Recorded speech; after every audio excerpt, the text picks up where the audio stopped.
பசிக்குதா? பசிக்குதா சாமி? ஐயோ, குட்டி போட்டிருக்கியா? குட்டி போட்டிருக்கியா தங்க?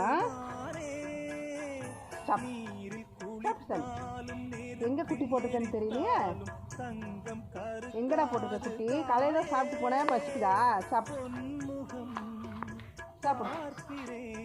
உனக்கு போதுமா? இன்னும் வேணுமா? போதுமா? வேணுமாடா? போதுமா? சாப்பிடு. சாப்பிட்டு தண்ணி வச்சுக்க, குடிச்சுப்போம். நல்லா சாப்பிடு. மிச்சம் வைக்காம சாப்பிடு. சாப்பிடு சாப்பிடு சாப்பிடு சாப்பிடு. ஃபுல்லாக சாப்பிட்றேன். சாப்பிட்டு தண்ணி குடிச்சுப்போம். மொட்டை சாப்பாடு வேணுமா சாமி? இன்னும் வேணுமா? இன்னும் வேணுமா தங்க? சரி சாப்பிடு, நான் போடுறேன். சாப்பிடு, எடுத்துகிட்டு வரேன். இன்னும் வேணும், எடுத்துகிட்டு வரேன்.